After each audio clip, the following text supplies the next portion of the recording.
The darkness between stars was home to something ancient and terrible. It moved through the void like a living shadow, bigger than most moons and hungrier than black holes. The Supreme Tracker had no name for itself in any language that still existed. The beings who once might have named it were long dead, consumed centuries ago when they dared to resist its hunger. For 3,000 years, the Tracker had roamed the galaxy. It remembered the taste of fear from the blue-skinned Alterans who built crystal cities that sang in harmony. It remembered how their songs turned to screams when it came for them. The metallic beings of the Forge Worlds had tried to hide in their deep underground vaults. Their desperate prayers for salvation still echoed in the Tracker's memory banks as it savored their final moments. Each hunt followed the same perfect pattern. First, the Tracker would find a world with intelligent life. It could smell intelligence from light years away, like a predator detecting the scent of prey on the wind. The more advanced the civilization, the sweeter their terror would taste when the end finally came. The second phase was always the most enjoyable. The Tracker would position itself just outside a solar system and begin its psychological assault. Strange dreams would plague the sleeping minds of its targets. Their technology would malfunction in ways that made no sense. Stars would dim without explanation. Natural disasters would increase in frequency and intensity. The inhabitants would know something was wrong, but they could never understand what. Fear was the most delicious emotion. The Tracker had learned to cultivate it like a farmer growing crops. A little uncertainty here, a few unexplained phenomena there, and soon entire worlds would be drowning in panic. The fear would make them weak. It would divide them against each other. Some would pray to gods who would not answer. Others would blame their neighbors for the strange happenings. Most would simply hide and hope the darkness would pass them by. But darkness never passed. It only grew deeper. When the prey was properly terrified, when their societies had crumbled into chaos and despair, the Tracker would reveal itself. It would drop out of hyperspace like a nightmare made real, its biomechanical body blotting out the stars. The sight of it had driven entire species to madness in moments. Its form was designed by evolution and enhanced by technology to be the perfect predator. Every curve of its hull, every pulse of its energy fields, every sound it made was calculated to trigger the deepest fears, buried in the genetic memory of intelligent life. The final feeding was always brief. Terror had a short shelf life, and the Tracker had learned to consume its prey quickly once maximum fear was achieved. It would drain their life force through methods that were both scientific and supernatural, leaving behind only empty worlds and the echoes of screams that would fade into cosmic background radiation. 347 civilizations had fed the Tracker's hunger. Some had been peaceful traders who explored the galaxy with hope in their hearts. Others had been warrior races who conquered star systems with advanced weapons. A few had been so ancient and wise that they could manipulate matter at the quantum level. None of that had mattered in the end. Fear was universal. Despair was inevitable. Death was always certain when the Supreme Tracker came calling. Now drifting through the cold emptiness between spiral arms, the Tracker's sensors detected something new. Its attention focused on a small yellow star in an unremarkable sector of the galaxy. The star was young by cosmic standards, surrounded by 8 planets in stable orbits. One of those planets glowed blue and white, wrapped in an atmosphere that supported liquid water. The preliminary scans were almost disappointing. The dominant species on this world had barely achieved chemical rocket technology. They had sent a few primitive probes to their nearest planetary neighbor, but they were still trapped in their home system like insects in amber. Their civilization was divided into competing nations that wasted enormous resources, fighting each other over trivial differences. They poisoned their own atmosphere and depleted their natural resources with reckless abandon. They called themselves humans. The Tracker had encountered similar species before. Young, aggressive, short-sighted creatures who had just enough intelligence to create tools, but lacked the wisdom to use them properly. Such beings usually provided adequate nourishment, though they rarely offered the sophisticated terror that more advanced civilizations could produce. Their fear was simpler, more primal. They were afraid of death, pain, and the unknown, basic emotions that satisfied basic hunger. Still, the Tracker was patient. It had waited centuries between meals before.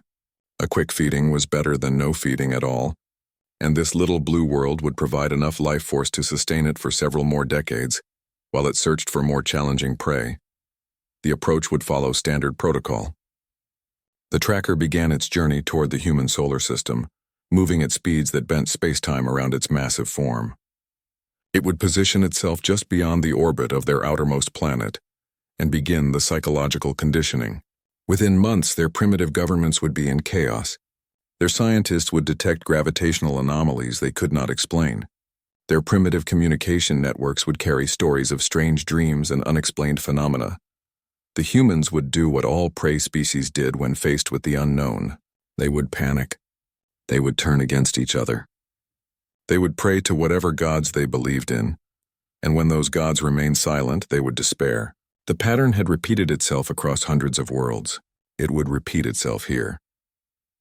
As the tracker adjusted its course toward the small blue planet, it felt something it had not experienced in centuries. Anticipation mixed with mild curiosity. These humans had one interesting characteristic that set them apart from most species.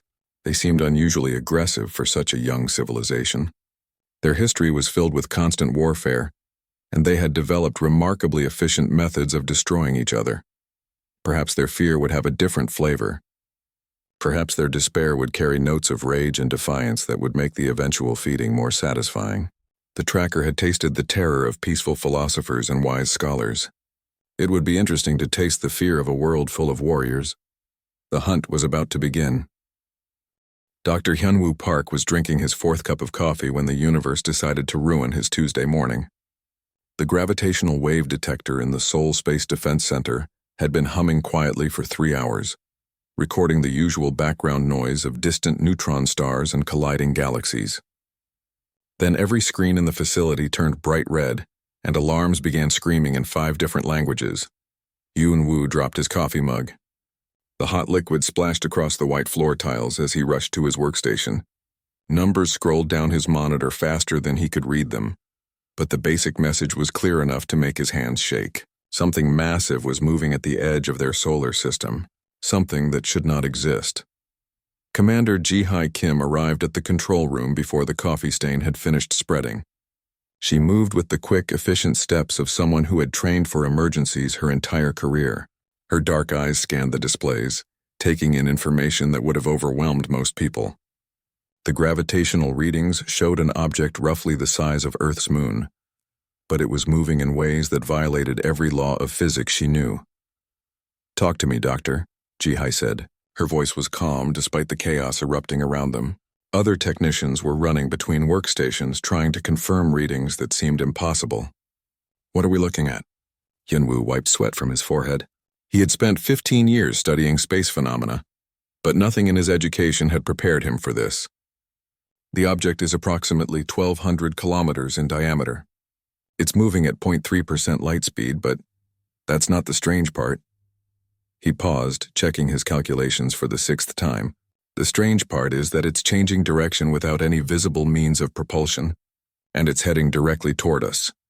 Meanwhile, 300 kilometers south in Busan, Tae-min Lee was having his own crisis. The quantum physics researcher had been working late in his laboratory, calibrating equipment for an experiment that might revolutionize clean energy production. His detector arrays were sensitive enough to measure quantum fluctuations in vacuum space, which made them excellent tools for basic research and terrible tools for getting a good night's sleep. At exactly the same time that alarms started screaming in Seoul, Taemin's equipment began detecting energy signatures that should not have existed. Waves of exotic particles were washing over Earth from the direction of the outer solar system. The readings looked like nothing in any textbook he had ever seen.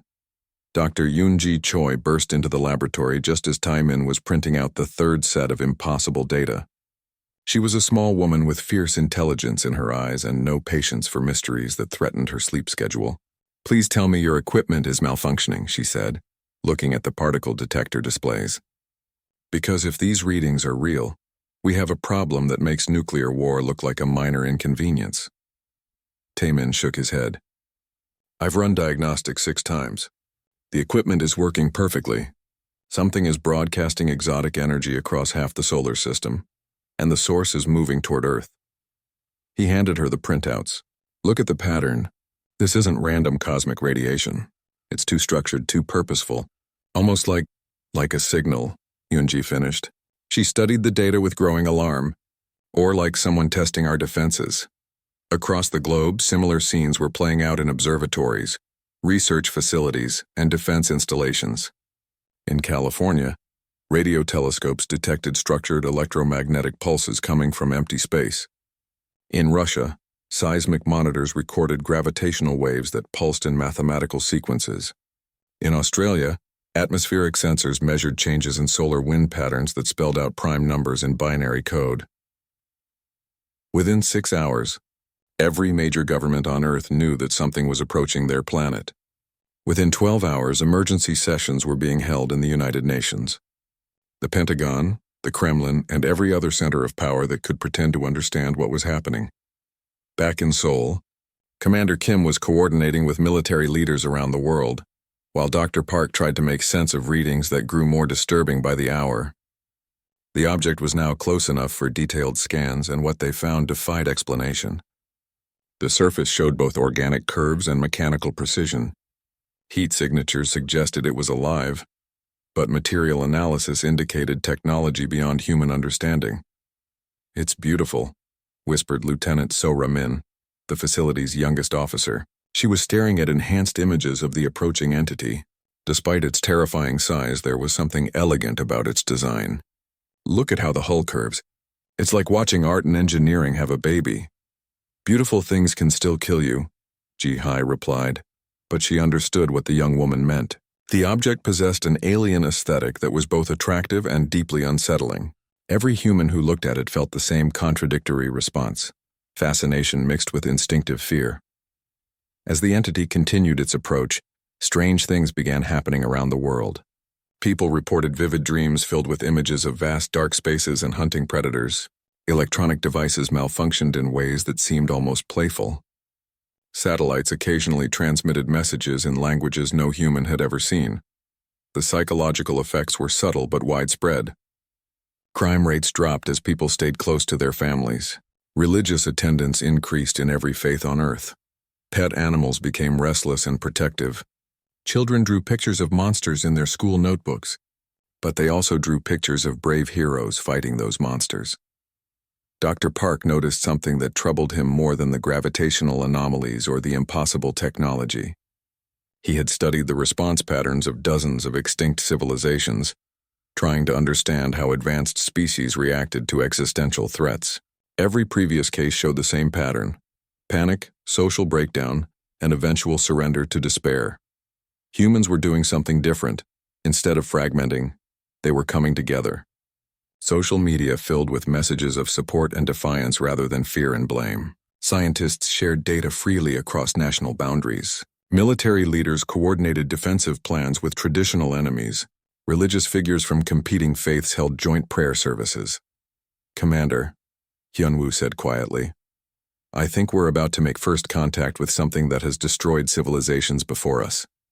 But I also think we're not responding the way it expects us to." Ji-hai nodded, watching reports stream in from around the world. Humanity was preparing for war, but they were also preparing together. Whatever was coming toward Earth had never encountered a species quite like them. The hunt was beginning, but the prey had teeth.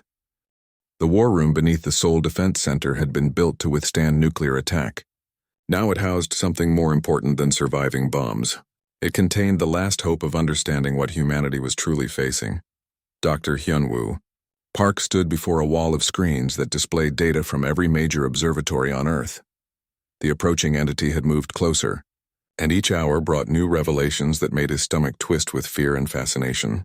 The biomechanical signatures were becoming clearer, revealing a creature that defied every category of life he knew. "Show them the pattern analysis," Commander Ji-hai Kim said to her technical team. She had not slept in 36 hours, but her voice remained steady. Around the table sat representatives from 12 nations, including Captain Dong Hyun-yoon from the hastily assembled Earth Defense Fleet and Dr. Young-suk Nam, a specialist in xenobiology, who had been studying alien artifacts for most of her career. The main screen filled with historical data that chilled everyone in the room. Astronomical records showed similar gravitational disturbances appearing near 47 different star systems over the past 3,000 years. In every case, the disturbances lasted between 6 months and 2 years. Then they stopped abruptly, and those star systems went completely silent. We sent deep space probes to investigate 3 of these systems, Dr. Nam said, her hands clasped tightly together. What we found were dead worlds, not destroyed by war or natural disaster, but drained, empty, as if something had consumed all the life force from entire planets. Captain Yoon studied the tactical displays with the eyes of a man who understood warfare. The pattern is always the same. The entity appears at the edge of a system, stays for months causing psychological disturbances, then moves in for what appears to be a final assault. Based on the evidence, no civilization has ever survived contact with this thing. The room fell silent as the implications sank in. They were facing something that had successfully destroyed dozens of advanced civilizations, some of which had technology far beyond current human capabilities. The mathematical probability of survival was essentially 0. There's something else, Hyunwoo said quietly. He brought up spectral analysis data from the approaching creature. The entity appears to be feeding on fear itself. Our deep space sensors are detecting energy absorption patterns that correlate directly with population centers experiencing the highest levels of anxiety and panic. This revelation changed everything. The creature was not just a predator hunting for food or territory. It was something that literally consumed terror and despair, growing stronger as its victims became more frightened. The psychological warfare was not just preparation for attack. It was part of the feeding process. Dr. Nam pulled up historical records from the extinct civilizations they had studied. Look at this pattern. Every civilization that encountered this entity followed the same path. First, unexplained phenomena caused widespread fear. Then their governments collapsed as panic spread. Social order broke down as different groups blamed each other for the crisis. Finally, despair took hold as they realized they could not fight something they did not understand. So the creature has a proven method, Captain Yoon said. It uses fear as a weapon to weaken its prey before the final attack. The question is, how do we break that pattern? The answer came from an unexpected source. Lieutenant So-ra Min, the young officer who had called the entity beautiful, was monitoring global communication networks when she noticed something remarkable. Instead of the expected breakdown in social order, humanity was displaying behavior that contradicted every historical precedent. "Commanders, you need to see this," she said, bringing up social media feeds from around the world. "Look at what people are posting." The screens filled with messages that should have been impossible under the circumstances. Instead of panic and despair, humans were sharing jokes about alien invasion. Artists were creating defiant artwork depicting humans fighting cosmic monsters. Musicians were writing songs about standing together against impossible odds. Parents were telling their children bedtime stories about brave heroes who never gave up, no matter how scary the monsters became. "This doesn't make sense," Dr. Nam said, scrolling through thousands of similar posts. Every other civilization collapsed into fear and chaos within weeks. Humans are supposed to be experiencing maximum terror right now. Instead, they're getting angry. Commander Kim studied the global communication patterns with growing amazement. It's not just anger. Look at the coordination level. Scientists are sharing data freely across national boundaries. Military units from different countries are training together. Religious leaders who normally compete for followers are holding joint services focused on hope and resistance. The pattern was unprecedented in the historical record. Instead of fragmenting under pressure, humanity was unifying. Instead of cowering in terror, they were preparing to fight. Instead of despair, they were choosing defiance. Captain Yoon brought up military recruitment statistics that defied belief. Voluntary military enlistment has increased by 400% in the past week. People aren't running away from this threat. They're running toward it. In research facilities around the world, similar scenes were playing out. Scientists who had spent their careers studying theoretical physics were now working 20-hour days to develop weapons that might work against an entity from beyond known space. Engineers were designing defensive systems based on incomplete data and pure determination. Military strategists were creating battle plans for a war unlike anything in human history. The most remarkable discovery came when Dr. Park analyzed the entity's feeding patterns more closely. "The creature appears to be confused," he announced to the assembled leaders. "Its energy absorption is decreasing instead of increasing. The psychological warfare that worked perfectly on other species is having the opposite effect on humans." "What do you mean?" Commander Kim asked. "I mean that instead of becoming more afraid, humans are becoming more determined. The entity is trying to feed on our terror, but we're generating defiance instead. It's like trying to drink water from a fire hydrant that's shooting gasoline. The revelation sparked excitement and hope throughout the room. For the first time since the crisis began, they had found something that might give humanity an advantage. The Supreme Tracker had never encountered a species that responded to existential threats with unity and aggression, rather than fear and despair. "So what do we do with this information?" Captain Yoon asked. Commander Kim smiled for the first time in days. "We give this creature exactly what it doesn't expect. We show it what happens when predators try to hunt Earth's apex species." The war for humanity's survival was about to begin, and for the first time in 3,000 years, the Supreme Tracker might have found prey that could bite back. For the first time in 3 millennia, the Supreme Tracker experienced something it had no name for. The closest translation in any living language would be confusion, but that word was too small to contain the vast uncertainty that now filled its ancient mind.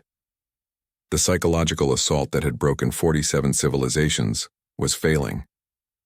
Worse than failing, it was producing results that contradicted everything the tracker understood about intelligent prey. The fear levels on the small blue planet should have reached maximum intensity by now. Instead, they were decreasing with each passing day. The tracker extended its sensory arrays deeper into Earth's atmosphere, trying to understand what was going wrong. What it found defied every hunting instinct it possessed. The humans were not cowering in underground bunkers as expected. They were not praying desperately to silent gods for salvation that would never come. They were not turning against each other in the desperate madness that usually preceded final collapse. They were building. Weapons engineer So Young Kang had not left her laboratory in the Seoul Technical Institute for 6 days.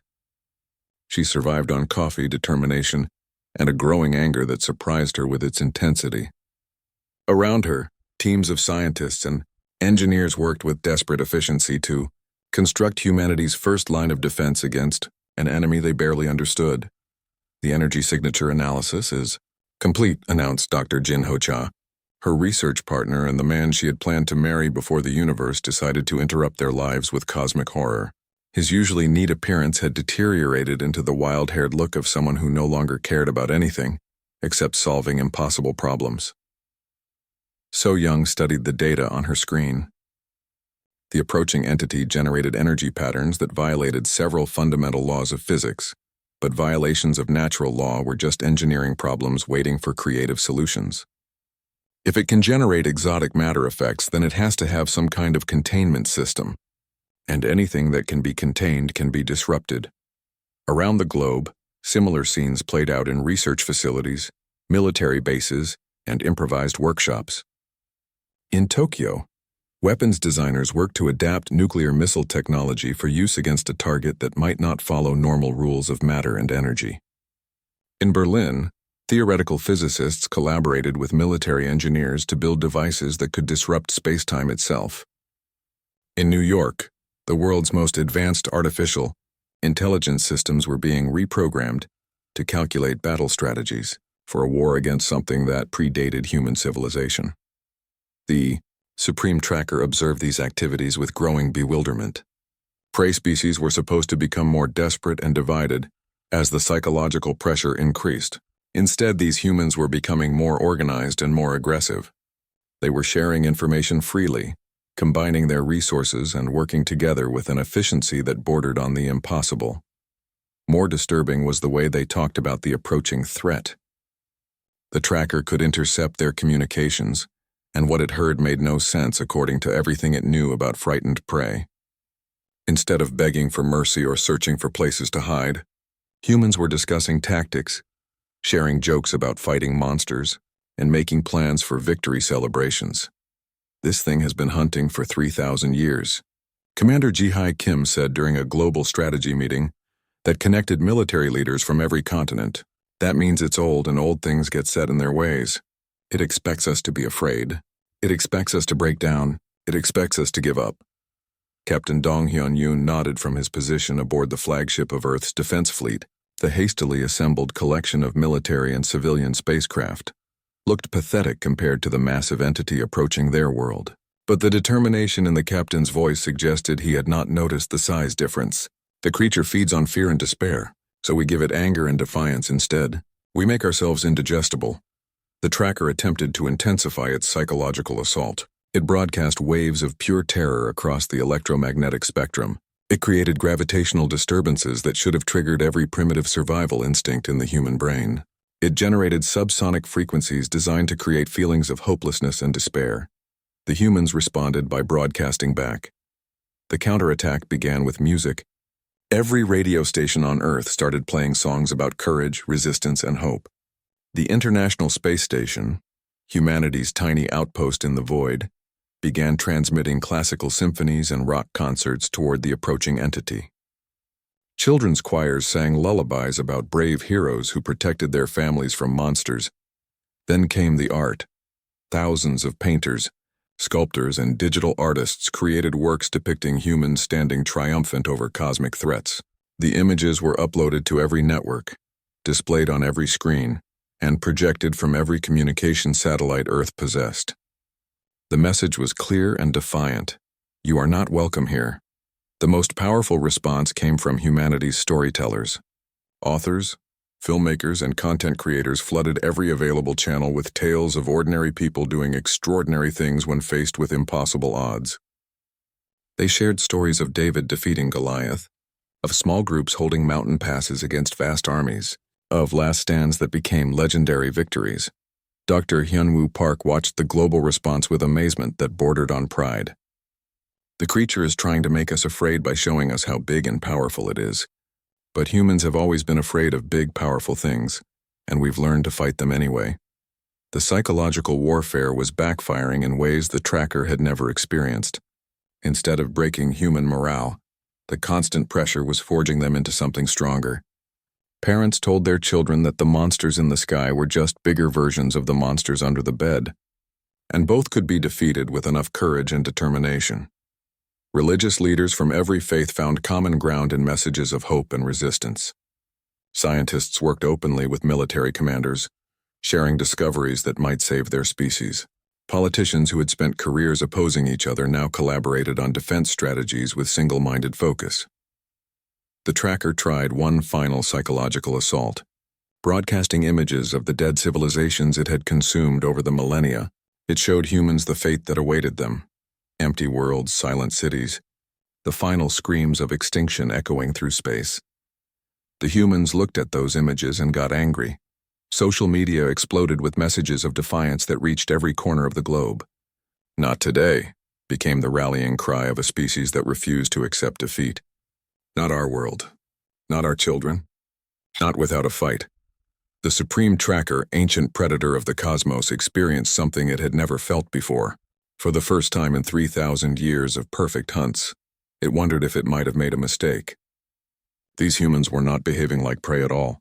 They were behaving like predators preparing to defend their territory. The supreme tracker entered the outer edge of the human solar system, and immediately knew that something was fundamentally wrong with its understanding of this species. What it observed through its enhanced sensors defied every principle of prey behavior it had learned over 3 millennia of perfect hunts. The humans were not hiding. They were advancing. A fleet of spacecraft, primitive by galactic standards but impressive for such a young civilization, was moving outward from the third planet to meet the tracker's approach. The vessels were clearly military in design, bristling with weapons that the humans had somehow developed in mere weeks. But what truly disturbed the ancient predator was not the technology itself, but the way these creatures were using it.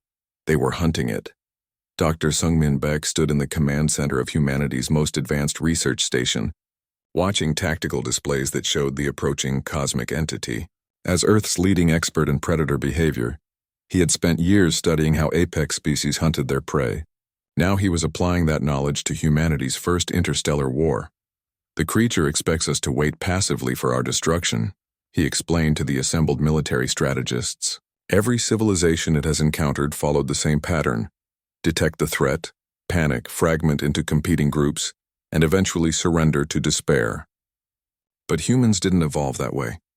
General Haewon Park, the military commander coordinating Earth's defense, studied the biological analysis of their enemy with the cold calculation of someone who had spent her career understanding how to kill dangerous things.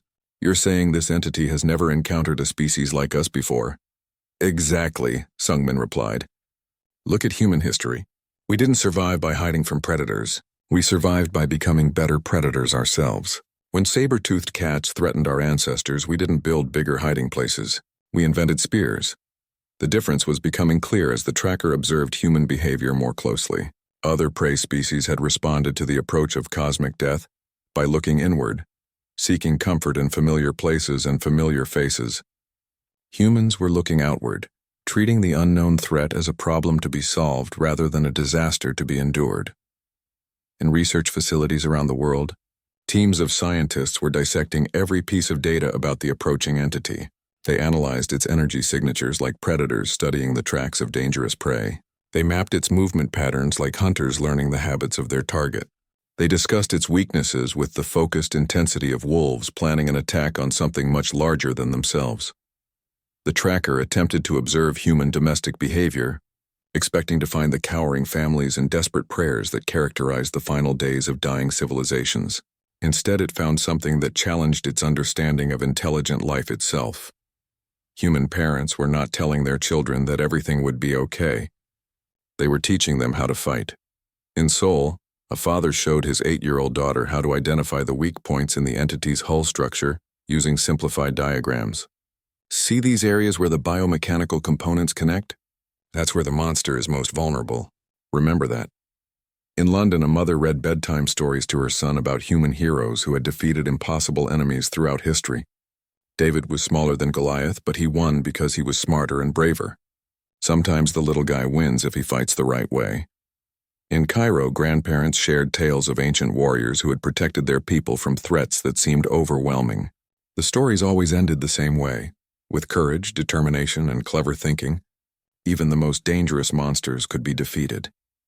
The tracker realized with growing alarm that these humans were not just preparing to defend themselves. They were preparing their offspring to continue the fight if the current generation failed. They were thinking in terms of a war that might last generations, and they were teaching their children to be soldiers in that war. This was not prey behavior. This was the behavior of a species that had never learned to accept defeat. The revelation became complete when the tracker intercepted human military communications and discovered how they were discussing the approaching battle. Other civilizations had always spoken of the cosmic entity in terms of natural disaster, referring to it as an unstoppable force of nature that could only be endured. Humans spoke of it the way pack hunters discussed dangerous prey. Target analysis indicates the entity relies heavily on psychological warfare, reported Commander Ji-Hai Kim during a strategy briefing. This suggests it's not as physically powerful as it appears. It's evolved to win battles through fear because it can't guarantee victory through direct combat. Captain Dong Hyun-yoon nodded from his position aboard the flagship. So we treat it like any other predator that relies on intimidation tactics. We show it we're not afraid, and then we test whether it can back up the threats with actual force. The tracker listened to these communications with something approaching genuine fear. In 3,000 years of hunting, no prey species had ever analyzed its tactics with such clinical precision. No civilization had ever discussed methods of attack rather than methods of escape. No intelligent beings had ever spoken of it as something that could be killed. The psychological profiles that the tracker had developed over millennia of successful hunts were all based on prey, species that had evolved defensive strategies for survival, hide from predators, run from danger, submit when escape was impossible. These patterns had been universal across dozens of different worlds and hundreds of different species. Humans had evolved differently. As the tracker moved deeper into the solar system, it observed human settlements throughout their local space. Every outpost, every space station, every mining facility was being converted into a potential weapons platform. But what truly disturbed the ancient entity was not the military preparations themselves, but the attitude of the beings making them. They were excited. Human. Soldiers preparing for battle displayed the same anticipation that the tracker had seen in apex predators throughout the galaxy when they detected the scent of prey. These beings were not preparing to die heroically in a hopeless last stand. They were preparing to hunt something that had made the mistake of threatening their territory. The supreme tracker, ancient horror of the cosmos began to understand that it had encountered something unprecedented in its long existence. For the first time in 3 millennia, it was no longer the apex predator in this hunting scenario. It had become the prey. The first direct contact between humanity and the Supreme Tracker happened on a Tuesday morning, 17 million kilometers from Earth. Commander Ji-Hai Kim stood on the bridge of the flagship Defiance, watching through the main viewport as something impossible filled the space ahead of them. The Supreme Tracker was beautiful in the way that apex predators were always beautiful. Its biomechanical hull curved through space like a living work of art, dark metal flowing seamlessly into organic tissue that pulsed with its own inner light. It was 1,200 kilometers of evolved perfection, designed by millions of years of successful hunting to be the ultimate expression of cosmic death. Ji-Hai had seen the recordings of other civilizations' first contact attempts. Desperate delegations begging for mercy, religious leaders offering everything their species possessed in exchange for a quick death, military commanders surrendering before the first shot was fired, overwhelmed by the sheer impossibility of fighting something so vast and ancient. She felt none of that. "Target acquired," announced pilot Wu Jin Song from his position at the helm. The young man's voice carried no trace of fear, only the focused calm of a professional doing his job. "All weapon systems are online and ready. Communications array is active," reported Officer Bo-Ra-Han from her station. "We're receiving scanning attempts from the target. It's trying to analyze our psychological state." Ji-Hai smiled at that. Let the creature try to understand them. It had spent 3,000 years hunting prey that cowered in terror at the sight of something they could not comprehend. It was about to learn what happened when predators tried to intimidate other predators. The tracker extended its sensor arrays toward the approaching human vessel, expecting to detect the familiar patterns of terror and desperation that preceded every successful hunt. Instead, it found something that made its ancient mind recoil in confusion. The electromagnetic signatures from the human ship indicated alertness, determination, and something else that the tracker had never encountered in prey species. The humans were enjoying this. Inside the Defiance, the crew moved with the efficient coordination of a pack that had trained together for exactly this moment. They had studied every available recording of the entity's previous hunts. They had analyzed its tactics, mapped its probable weaknesses, and developed counter-strategies based on 3 millennia of accumulated data about its behavior patterns. More importantly, they had approached this encounter with the mindset of their species. Humans had always been curious about dangerous things. When they encountered something that could kill them, their first instinct was not to run away but to figure out how it worked.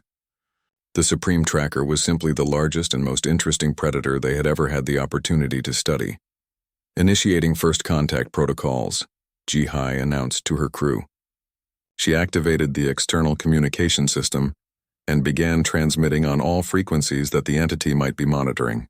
"Unknown vessel, this is Commander Ji-Hai Kim of the Earth Defense Fleet.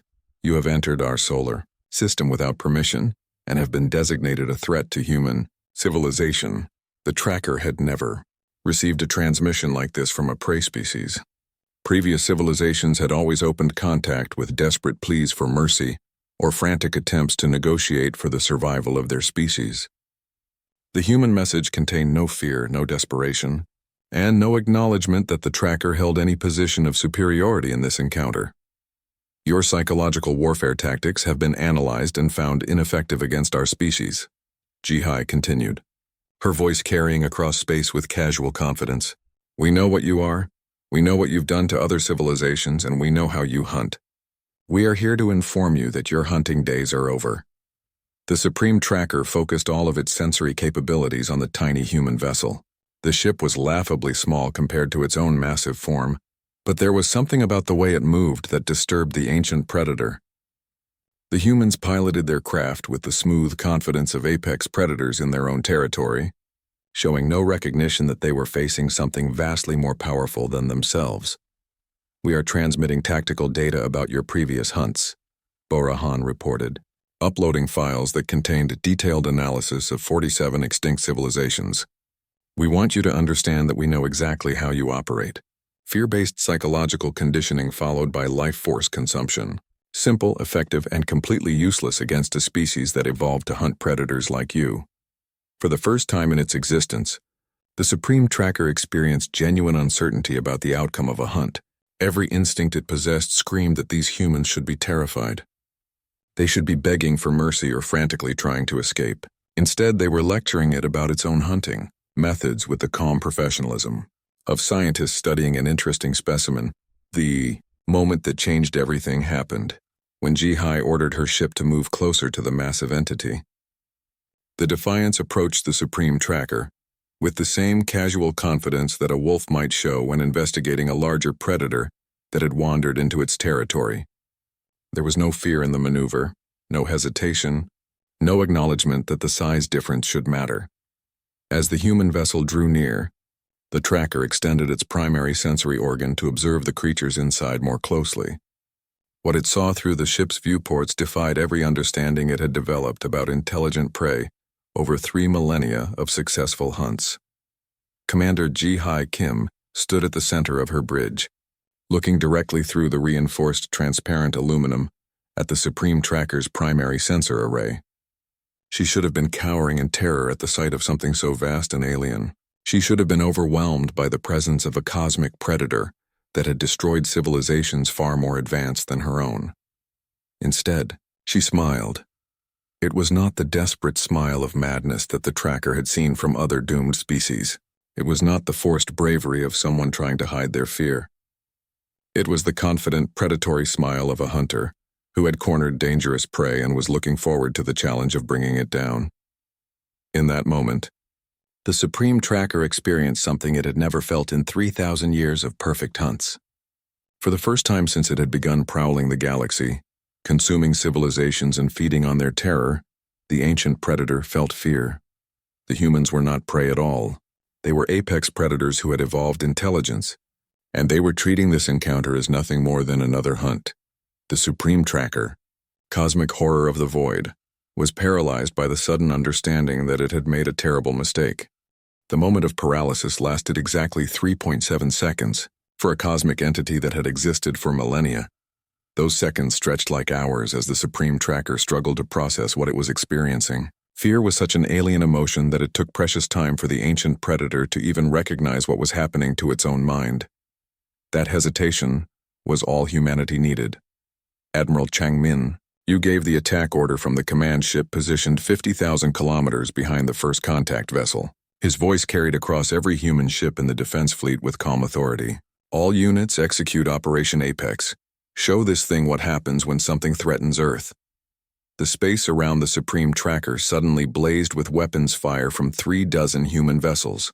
Missiles streaked through the void carrying nuclear warheads modified with exotic matter containment fields. Energy beams designed to disrupt biomechanical systems struck the entity's hull with surgical precision. Kinetic projectiles accelerated to significant fractions of light speed hammered against its defensive barriers.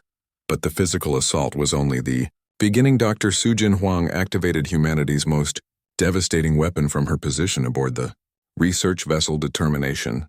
For weeks, her team had been analyzing the Supreme Tracker's psychological warfare methods, learning how it used fear and despair to weaken its prey.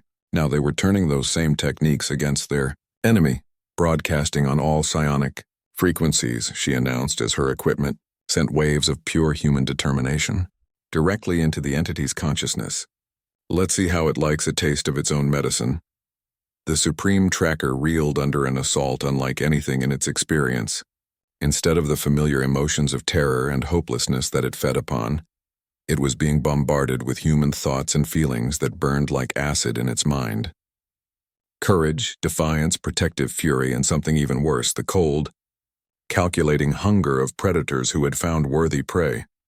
The entity attempted to retreat, engaging propulsion systems that could bend spacetime to its will. But as it began to move away from the human fleet, it discovered that escape was not going to be simple. Dr. Mi-Young Lim's breakthrough in dimensional tracking technology had been integrated into every human weapon system, creating a sensor net that could follow the creature through whatever impossible physics it used for faster-than-light travel.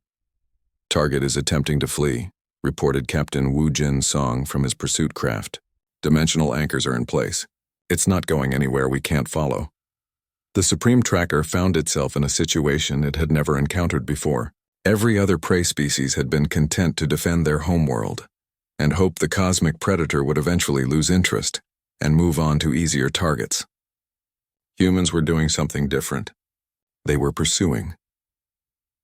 As the battle raged through the outer solar system, the true nature of human warfare became apparent. The Earth Defense Fleet fought with the coordinated precision of pack hunters who had spent millions of years perfecting the art of bringing down prey larger and more dangerous than themselves. They used speed and intelligence to compensate for their smaller size. They struck at weak points with devastating accuracy. They showed no mercy and offered no quarter. Most importantly, they learned from every exchange. Each time the tracker adapted its defenses, human tactics evolved to counter the new configuration. Each time it tried a different escape vector, human ships were already in position to intercept. The ancient entity was facing an enemy that could think and adapt faster than its own millennia of experience could compensate for. Hull breach detected in sections 47 through 53, announced engineer So Young, Kang from her mobile repair ship. She had insisted on joining the battle fleet to provide real-time analysis of their enemy's structural weaknesses. The biomechanical interfaces are failing under concentrated fire. We're actually hurting this thing. The revelation sent a surge of fierce satisfaction through the human fleet. For 3,000 years, the Supreme Tracker had been an unstoppable force that consumed civilizations without sustaining meaningful damage. Now its hull was bleeding strange fluids into the vacuum of space, and its defensive systems were failing under the sustained assault from weapons that had been designed and built in a matter of weeks. The tracker made one final attempt to break free, releasing a psychic scream of pure terror and rage that should have shattered the minds of any intelligent beings within light years. The wave of malevolent emotion struck the human fleet like a tsunami of cosmic hatred. The humans absorbed it and kept fighting. "Is that the best you can do?" Commander Ji-hee Kim broadcast on all frequencies as her ship continued its relentless attack. "We've seen scarier things in our own nightmares. Earth's children have imaginary monsters that are more frightening than you." The psychological assault that had broken the will of 47 civilizations bounced harmlessly off human minds that had been conditioned by millions of years of evolution to face existential threats with stubborn determination. These beings had survived ice ages, supervolcanic eruptions, asteroid impacts, and countless other disasters that should have driven them extinct. They had developed a genetic resistance to despair that made them immune to the tracker's most powerful weapon. As the Supreme Tracker's defenses finally collapsed under the sustained human assault, Admiral Yu prepared to deliver the final blow. But instead of simply destroying their enemy, humanity chose to do something that marked them as truly unique among galactic civilizations. They decided to learn from it. "Boarding parties prepare for insertion," the Admiral commanded. "We're taking this thing alive. There are probably other entities like this somewhere in the galaxy, and we're going to find out everything this one knows about them." The ancient cosmic predator, master of fear and consumer of civilizations, found itself being boarded by creatures that treated it not as a godlike entity to be worshipped or feared, but as a dangerous animal to be captured and studied. Human soldiers moved through its corridors with the same efficient professionalism they would show when exploring any other hostile environment. Immediately under its final moments of consciousness before human technology rendered it unconscious, the Supreme Tracker experienced one last emotion that it had never felt before: respect. These humans were everything that a perfect predator should be. They were intelligent, adaptable, ruthless, and utterly without fear when protecting their territory. The galaxy had spent 3,000 years learning to fear the Supreme Tracker. Now it was time for the galaxy to learn about humanity. 6 months later, Dr. Hyun-woo Park stood in humanity's first interstellar research station, built at the exact coordinates where the battle had taken place. The captured Supreme Tracker rested in a containment facility below, its ancient mind being carefully studied by teams of scientists who treated cosmic horrors the same way they treated any other interesting research subject. "Signal prepared for transmission," announced Dr. Yoonji Choi from the communications array, broadcasting to all known galactic civilizations on all frequencies. The message was simple: direct and utterly human in its casual confidence. "This is Earth. We've dealt with your supreme tracker problem. If you have any other cosmic horrors that need handling, feel free to let us know. We specialize in hunting things that think they can't be hunted." The message concluded with coordinates for Earth's location and an open invitation for peaceful contact. But it also included detailed sensor recordings of the battle, ensuring that anyone who received the transmission would understand exactly what humanity was capable of when something threatened their world. The Supreme Tracker had been ready to strike until one look revealed the truth about its intended prey. In the end, the hunter had indeed become the hunted, and the galaxy had gained a new apex predator. Earth sent its regards.